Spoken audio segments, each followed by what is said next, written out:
Hey everyone! If you're a fan of the show, please head over to mikeyop.com and click the subscribe button. It's the best way to support us, and it's free. That's MIKEYOPP.com. Thanks! Hi, I'm Mike Oppenheim, and you are listening to Coffin Talk, Interviews with the Living, a weekly podcast that explores how our views on death affect the way we live our life. With me this week is Mr. Bob Heske, a multi-award-winning filmmaker, screenwriter, producer, casting director, actor, published graphic novelist, and indie comic creator. He lives in the oldest house in Shrewsbury, Massachusetts, where he filmed part of Blessed, with his wife Angela, two daughters Carly and Emily, and a golden doodle named Teddy. Everyone, please say hello to Bob, and Bob, please say hi back. Hello, everybody. If you don't mind, a couple quick corrections. I used to live in the second oldest house in Shrewsbury. I moved. I'm in Westminster, and I'm in a house that actually used to be a tea house, believe it or not, in the 1930s. I'm divorced a couple of years ago, but I do live with a dog still named Salem. Salem is I named her after a witch. When I got her, she was an adoptive dog about a year ago. She was called Hilda, and I thought Salem was a much cooler name. So the rest of your stuff is absolutely spot on, but I am in Westminster, Massachusetts now. That's awesome. And those are some pretty good updates. And they're kind of interesting because they probably, maybe, sort of will come up today. So we have one standard question that we always ask our guests, and that's simply to just say your age, where you grew up, and what generation, if any, you believe you belong to. I'm 59. Crazily, I'm going to be 60 this year, which... the older you get, the faster time goes. The decades go quicker the older you get. So I'm approaching the big 6-0 this year. I grew up in Sturbridge, Massachusetts. I worked in a place called Old Sturbridge Village when I was a kid, which is where everybody used to go to for field trips when they were in school. It's like a 18th century kind of living, working type of old-fashioned village. And now I'm in Westminster, Massachusetts. So I stayed in Massachusetts my whole life, but I did go to college in Indiana for 4 years of it. Wow, that's pretty cool. That's awesome. And what generation do you consider yourself a member of? Definitely boomers. Yeah, I'm definitely falling there. I mean, I probably have some Gen X traits, but I think I'm firmly settled in the boomers right now. Cool. Awesome. Well, that was a good get to know you. And every episode's different, but with you, I definitely got the feeling that I should just straight up ask you, what do you believe happens to you when you die? And I mean specifically you, Bob Heske. Well, I have to tell you, before I started on this journey of doing a podcast, and I actually made a movie, a documentary 3 or 4 years ago. The first time you lose someone in your family is when you're really kind of slapped in the face with mortality. And that happened when my mother had dementia, and then she passed around 2013. And up until that point, I kind of looked at life in tunnel vision. I liked the paranormal, but I never thought I had any experiences. And when my mom passed, there wasn't that, magic moment. I mean, she struggled the whole last week, struggled for every breath. She wasn't eating any food. She had dementia, barely, really didn't recognize us. And she kind of passed quietly once everybody was out of the room. So it kind of left me cold. So I had made a film called Blessed, a drama. And I had a friend, the director, who bought a place in Salem, a kind of a curiosity place called the Magic Parlor. And through him, I had some connections. I said, you know what, I think I will work with my connections and kind of reach out to people that look at life through kind of a third lens and see things that I don't, and kind of maybe get some hope for an afterlife. And so that's where I started this whole journey on making, I made a documentary called Afraid of Nothing. And then I did the podcast once COVID hit. And I think my view of what happens after we die has been shaped somewhat. I have had a couple paranormal experiences since then, which is cool. So I definitely have high hopes because I talk to a lot of people that probably most of them do believe in an afterlife, and they have some, proof to show for it, and they're kind of respectable, smart people. So it gives me hope. But I think like everybody else, there's that tinge of doubt. And the reason I have a podcast called Afraid of Nothing is I think a lot of us are afraid that, one of your prior guests, Mark Borger, said that, once we die, the power switch goes off and that's it. And I think that freaks a lot of people out. And, so my journey is to find out, is there something else? And so right now I'm more in the camp that there is something else versus there isn't something else. And do you picture that? Do you think about that? Like, how would you explain what that is? It's funny. My next guest I'm going to have on my podcast is a guy called a psychic lawyer. His name is Mark Anthony, and he's been like he's been on a bunch of shows like Dr. Oz and Coast to Coast and all that.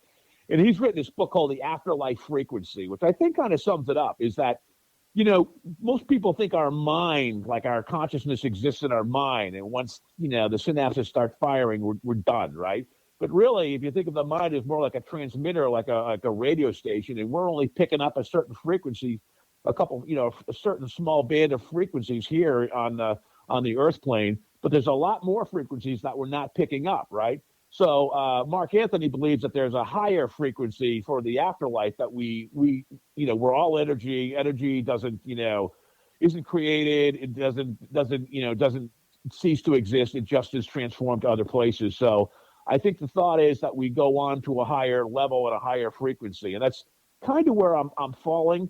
I'll tell you, I've had over 70 episodes, and the more people I talk to in the paranormal, the more questions I have, because you get all these different viewpoints of what happens, and each person brings something that they tell you something that sounds kind of interesting, or that you would have faith in or find comfort in, but packaging the whole thing together is going to be difficult. So I'm very excited what my next guest has to say, but right now I kind of believe when we die, hopefully that there is a kind of higher frequency, and we go to a certain level where we just here, like we're on Earth, where we pick up certain things around us, we will pick up things at a higher level.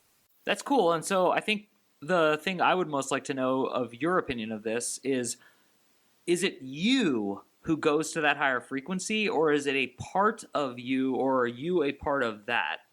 So I'm giving you three options, and if you have a fourth, please give me that. Yeah. It's crazy. It's like, I think it's you, but it's part of you. Think of you as right now, you're sitting maybe in a room in a house with people, and you have that immediate surroundings, and around there is a town where you may know those people, and maybe in the state you have your families, but you don't know anybody. But there's a whole lot of stuff as that circle gets bigger and bigger around you, across the country and across the ocean and stuff. It gets bigger and bigger, stuff you're not even aware of. I think what happens after you die is you still have you, but you have a greater awareness of everything else going on around you. So you don't think that, because a popular belief within the belief of yours is like that there's a soul and then there's like a human, and some people think the soul is in the human and other people think the human is dangling on like puppet strings from the soul, but you're more of a cohesive, like, this is me, I am that, and I'm a part of a larger community, and now I'm going to be able to like see the larger community. Is that correct? Yeah, that's what I'd like to believe. I'll be honest with you. I think part of me thinks, like the afterlife frequency. I don't think there's one frequency that our souls go to. I think people go to different levels. There's like a whole band of the afterlife, but within that, there's different levels, higher and lower levels, depending on where you are in your journey that you go to. If that's like my aspirational vision. So I think, that there's different levels. I think people can go to different levels based on where they are in their journey as a soul. I do think the soul or consciousness is something inside of you versus I think, I think consciousness came before like physical reality. I think things have to be observed for them to become reality. I think like in quantum physics, there's all these different things out there. There are things that could happen, but once you lock onto one and you observe it, that becomes your reality, and then on to the next thing, and then on to the next thing, One other point I want to make is that I don't know if you've ever felt this, but some people are really attuned to their bodies. I'm kind of a little bit uncoordinated, and so I've tried sports and really have been never better than average at best. Some things I'm okay, but really I just haven't conquered it. So I've always felt like this person looking out of a body, but I always felt like inside of me was something that's kind of driving this body that I'm in. So the body was always somewhat a little bit alien to me my entire life. I'm aware of it, but I mean, right now I'm talking to you and I'm sitting down in the chair and I'm looking through my eyes, and the rods in the back of my head are like, assimilating the colors, and they're giving me symbols like on your computer's desktop of what you should relate to and what you see. And that's what you're creating, So I'm kind of going on it, but I really think, I think consciousness is really something in us, and then we once we're done here, we move on to something else. No, that is truly great, and I'm like giggling in the background because this is why I started the podcast. Is I want to hear exactly this kind of stuff. This is the entire point for me is it's just fascinating to me that we each learn about, like your example, rods in the back of our eyes, and then everyone like processes that very differently. Some people are like, oh, that's a scientific fact. Others are like, well, that's what you say, but my mental opinion's this, and there's all these hybrids. And so it's fascinating to hear how you experience that. I'm actually very similar. My body is something I like reluctantly control and like operate with, but I'm like much more in my head all the time. I don't like walk into walls and stuff, but yeah, that's fascinating. And actually it does connect to the question I wanted to ask you when you mentioned that there's not just one frequency, that we don't all just go to this next frequency. Well, so is Earth reality, this plane, a frequency? And if so, is it a low, a high? And I don't mean like in terms of music or like, graphs. I just mean like, is there a hierarchy? Is there a goodness, an inherent like pleasantness or hierarchy to these frequencies? Well, I guess there's a couple ways to look at it, right? It's your existence on Earth, which is definitely a lower frequency because you only pick up a certain amount of stuff that's around you, right? But really, all around Earth and all around you is probably a ton of stuff, that are that you can't see.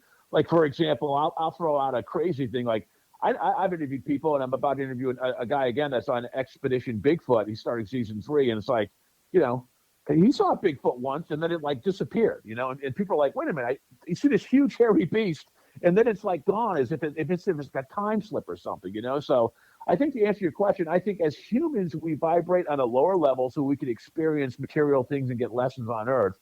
But around Earth and all around us are just many different frequencies that we don't even pick up on. Wonderful. That's a great answer. I'm really appreciating your articulative abilities for all this because these concepts are not like universal, but I feel like a real connection, and you're explaining them so well that I'm positive you and I have had the same internal thoughts before about some of these things. So that's really fascinating for me. And the Bigfoot thing just blows my mind only because as a kid, like I got all these. I'm 40, by the way, so we're just to give you perspective, and I just turned 40, so I understand the you're about to turn 60 kind of. Oh, this is a monumental time in my life. And when I was a kid, we would get these like National Geographic like special books about like UFOs and Bigfoot and all that stuff. And so I was always fascinated with these things. And as I get older, I often wonder like why some people ridicule it and why some people take it seriously. So as a host of a podcast, I'm just curious, do you accept like any person with any kind of interesting thing for it? Or do you have like, if you thought this person was lying, would you not interview them? Well, I tend not to be too combative on when I interview people. I think that's probably your style too. I mean, I think for the most part, I do research. A lot of times I find my guests because I listen to a lot of podcasts and I hear someone I think that's interesting and I want them on my show. Every once in a while, I'll get people that reach out to me and they've written a book and they want to, promote it and they have a theory that they want to talk about and I'll let them on. Same thing with the movie that I made. There were a range of different people that I had in my documentary, and some were believable and some people may scoff at, but it's really what I try to do is, I guess when I have them on my podcast is I give them the benefit of the doubt. I let them tell their story and their perspective. I may not totally believe it, but, I want to give them the chance to tell them their story. I invite them on the podcast, so I might as well let them share their perspective.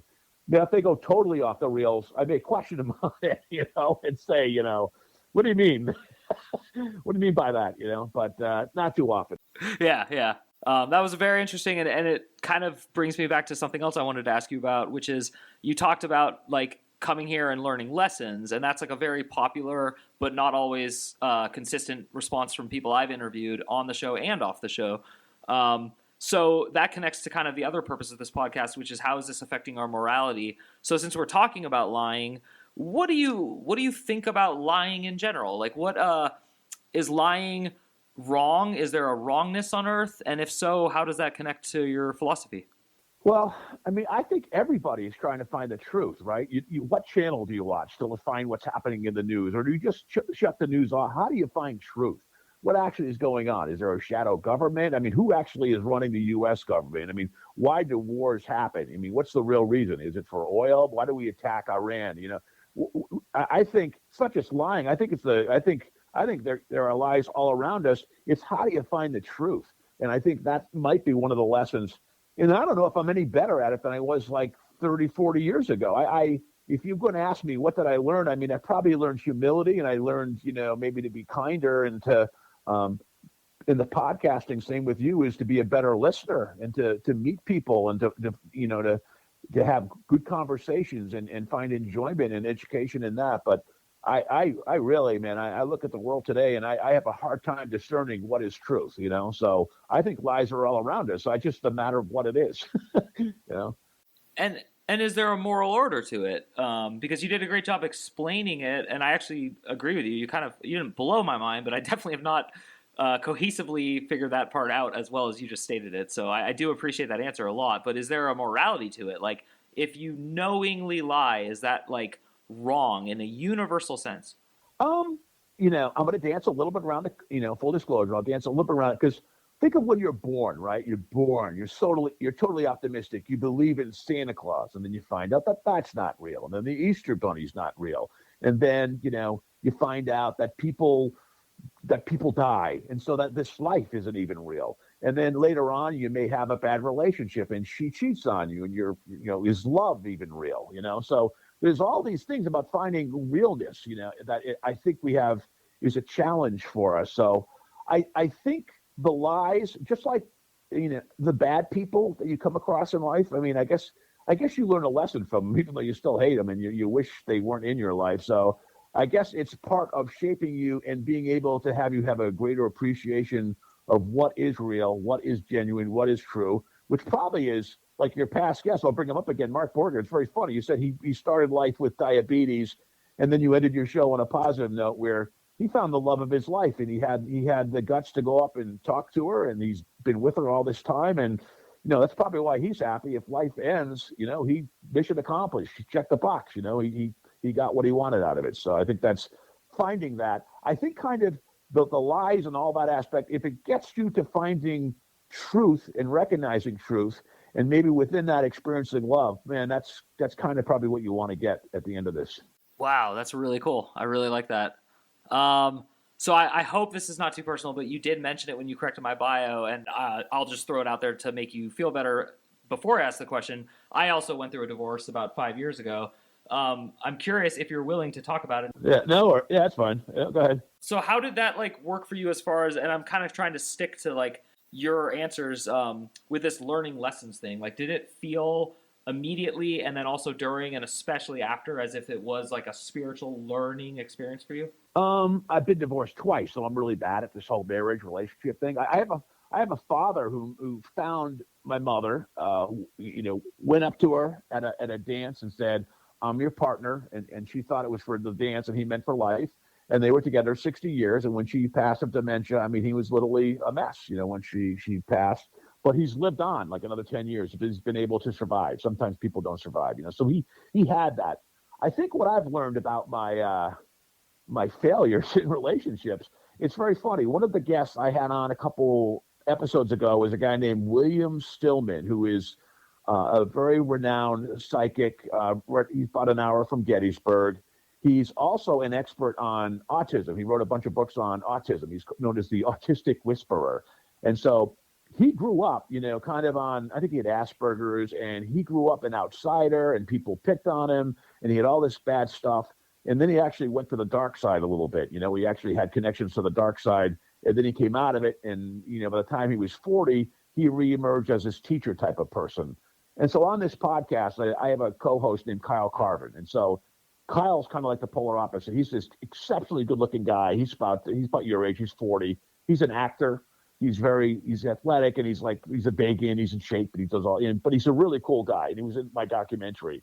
And we both asked because we both thought we had. One of my daughters is autistic, and so we both thought, his girlfriend, when they watched the show on Netflix, I forget what it was about. It's about an autistic kid, and his girlfriend would say, "Wait, but you have some of those traits." And he actually went online and found out that he was on the high end, right? And then, so on the show, we asked this guy, William Stillman, and he said basically to me, said, "Well, Bob, I'll be as gentle as I can, but, the apple doesn't fall far from the tree. Your daughter usually comes from the father, 80% chance it comes from the father. So you probably have some mild, parts of autism." Now, what I mean for this whole roundabout thing I've just given you is autistic people have a hard time picking up cues and having relationships. We're very good at doing stuff. I don't know if I'm totally autistic. I think I'm on the kind of cusp of it, But I think maybe somewhere within me there is this problem with having relationships because I'm kind of introverted, kind of in myself, in my head, and I think when it comes to divorces, probably more my fault than theirs. So not that we didn't, and not that I didn't have a fun time dating, and I haven't had a girlfriends in my life and all that stuff, but I think probably that aspect might be more on me than on them, to be honest. Yeah, interesting. And it's just very interesting. You speak like a person who's experienced a long life and that a fulfilling life, and it's like you have this energy as if you're very, very, very young, but then you have this like wisdom and precision of articulation, like you're old's the wrong word, but like aged, learned, and so it's cool. Like, you have a very like interesting dynamic going on. I'm positive you've heard this before from someone else, but it's fascinating because you're kind of like you seem to be okay with the shitstorm that can come in and out of life, but then you also still seem to have like the optimism and joy that you need to keep participating. And since you mentioned it, it's really cool to hear that your dad survived that because I do read a lot about it. I used to work in hospice, and like it's very sad that that happens a lot. So I wonder if you inherited that like vitality from your father. Yeah, I don't know. He has a great kind of mindset. He just kind of he accepts who he is, and he's confident in it. And that's kind of what I really like about my autistic daughter. I have two daughters. Carly is the oldest one. She's a great big sister to Emily. Emily's autistic, and I think she's like mild, probably on it. So she does well. Just social, sometimes social interaction is a little awkward, but very well liked, at school and stuff. But she loves who she is as a person, and she's very comfortable, and she gets over things. And I wish I had that. In many ways, more than my father, my youngest daughter, who can just get over stuff and be happy with who she is. And she doesn't wake up depressed any day. She just every day she looks forward to it, and she does her thing, and she's happy being in the now. And I really wish I could do that more, like she's done. I think she's an old soul that hopefully I can learn from. So since you mentioned that she's probably an old soul and you have a lot to learn from her, that the implication of that is that souls live many lives. And so I'm curious if you feel that like in this lifetime as a human, your daughters and your parents are the most immediately close people to you by biological law, but is it possible that a different soul like a best friend could actually be more significant in the longer term picture than like your own child, or do you think there's a true hierarchy also with the biology? Yeah, no, I think so. Look, I mean, some people will tell you that when someone passes, their mother will be there, but some people don't have good relationships with their mom. Maybe they have an aunt or a grandmother that they have a great relationship with. So I think people have different relationships with people during their lives. So, and if there is such a thing as reincarnation, maybe they have different roles in every lifetime. So yeah, I think it can vary. Sometimes it's the love of your life that you can't live without. That's your main soulmate, and that's your main focus. Other times it may be a favorite child, or it could be a grandparent that really taught you something that maybe your parents didn't. So I think that can change. And I'd also like to say, one person asked me something on one show about reincarnation. If you don't mind, I'll throw it out. The question was, do you believe in reincarnation? That's another thing I'm kind of on the fence of. But I think certainly that there's probably more than one lifetime. And then the person said, well, how can there, be like, 6 or 7 billion people now and only like 100,000, 5,000 years ago? How can we reincarnate if we keep multiplying so much? And my answer to that was, well, that's if you only limit yourself to Earth and in this planet. If you go beyond Earth to the whole universe, to all the planets, to all the universes, there's many opportunities for multiple souls beyond in this plane. But if people that don't believe in reincarnation just limit it to, they do the math based on just the existence on Earth. But if you go beyond Earth into all the galaxies and universes and planets and all the life forms out there, I think there's, the math will fall into place. Awesome. Bob, I got to say, you're really fascinating and you're so fun to talk to. But I really just wanted to mention right now at this point in the interview that, like, you're just very interesting and you have a calming effect. You help me feel calmer about things I already see. So I'm really appreciative of you and what you're doing. You do see all these, like, frequencies, and you already discussed quantum mechanics, which is one of my favorite pastimes to confuse the hell out of myself with. And I'm obsessed with psychics. I'm a novelist, and my next novel that's coming out is about psychics. obsessed with doesn't mean I believe in it. I'm just curious, what is your take on psychics? I've met several, and look, and I had a horrible experience with one in Gettysburg where I went into my oldest daughter Carly was going into high school. She was a little nervous, and I wanted her to have a reading, and it was like a reading, like 2 questions for $10. And the psychic was very cold. She was like, "No, you can't be in the reading with her. You can't even be in the building. Be outside." And it's like, so my daughter, she was very tight-lipped when she came out, but she later told my ex-wife who called me, and it was like, she asked 2 questions and she got kind of a quick yes. And then my daughter asked, am I going to find, the love of my life or have my soulmate? And she said no and walked out and left her there. Just like, what? You witch, horrible. And, and this is, unfortunately, my daughter talked to my ex-wife and talked to me and she got over it. And so there are some really horrible psychics out there, but there are some really good ones that I've met as well. And I think, with the guy I have coming up, Mark Anthony, the psychic lawyer. And if you like books, I would read his book. I'd also recommend that you read Biocentrism. That's a very cool book. I had that kind of the first version of that the whole concept was in my documentary. But check that out. It's actually 3 versions of it. It's called Biocentrism, but it's really cool. It's well written. I think you'll be able to get your head around it and enjoy it, but yeah, I think psychics, I think they're good and bad ones, just like there are good and bad people. But I definitely think it is a skill out there and that the good ones are legit. Very cool. Well, Bob Heske, I always give my guests the floor at the end of the interview. So you do have the floor. I would love to just hear anything you want to tell all the listeners and the internet in general. Sure. Well, Mike, thank you very much for having me. I mean, you have a very cool show. I really appreciate it. I had a chance to listen to a couple. It's a very easy listen. So if people listen to this the first time, I recommend they go binge, and listen to more. You're a very good interview, and I really appreciate, how comfortable you made me feel and how, you're very supportive. So thank you. I think my message to people was, we're all depressed. I go through depression too, right? So every day you wake up and it's like, oh God, is there something I'm going to learn out of it? And it's kind of the same thing you hear. I mean, try to be in the present as much as possible and try to find stuff that you enjoy and be nice to each other because, at the end of the day, the kinder you are to people, the better your life is. So I would ask people just to try to be more patient and be kinder to people. And then to be a selfish marketer, I would say, check out my podcast at theafraidofnothingpodcast.com. I think there's like a buffet of choices to look at. Maybe you'll find something that can help you in your journey. So I would leave it at that.